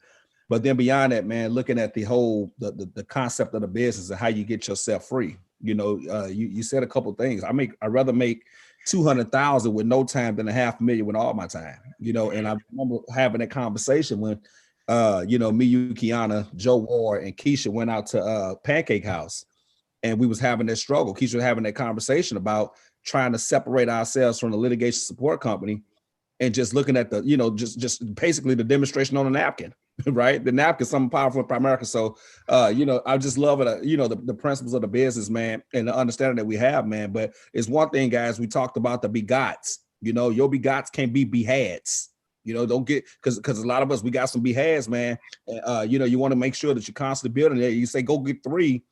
You know, to go get 3, man, but you want to spread that thing as wide as you possibly can, man. Just looking in our base shop and trying to get this thing anchored all the way back down, man. You know, we got to go out and we got to constantly reduplicate ourselves, reduplicate different people in the business, and make sure you build a field trainers, man, that's actually out there duplicating the system, not field selling. So, man, you taught so much today, man.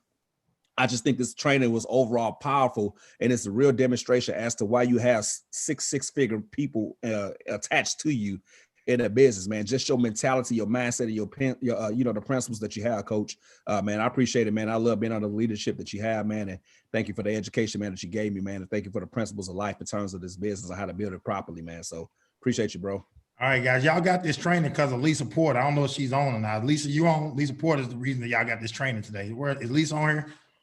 Yes, I am. All right. I mean, talk to her. Did we satisfy what you needed? She said, I got a client that got State Farm like I used to have. I need to understand how this goes. So did we get you answered up today, Miss Lisa?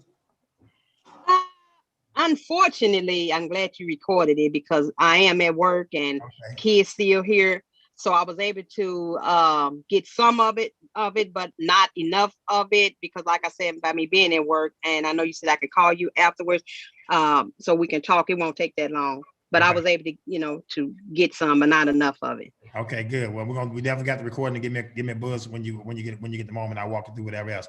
All right, guys. So thank you. Listen, guys, we right at the 11:06 hour. We didn't complete it. It was 11:06 where I'm at. Just 10 where most of y'all at. I like saying it to y'all just in case y'all ain't figured it out right. But me and Cut, we got to go to bed early now, right, Cut? So, but listen, guys, I hope you guys got some out the training. It is recorded and it's also on our YouTube page. So if you ain't following me or subscribed, if you ain't subscribed on YouTube, don't leave yet, man. I got a few more things, man. I need to be up under you for at least a week. I need to rub and shake. I need everything of you to rub on me, man. Hey, I got you. Hey, tell Tamika to send you my number, brother. You got direct access. First of all, dear boy, don't you do that because you is under with me. Hey, I just want to learn from a cutting feet. That's all. I just want to learn from the man. Hey, Tamika, you trying to get to the plug. You give Dev Boy my number so he can have direct access. All right, I'll give you the number. Dear boy, you good. All right, guys. All right, right on. All I gotta figure out how to stop my YouTube from recording. Somebody make me host real quick. I gotta stop my YouTube from recording. It's still recording. That's what's good. He said, there, boy. See, like, there, why you tripping? Yeah, so dear boy, don't even do that. Don't do me, dear boy. All right, okay, I think I'm back to host now. Am I back to host, Michelle? Okay, I think. Yes.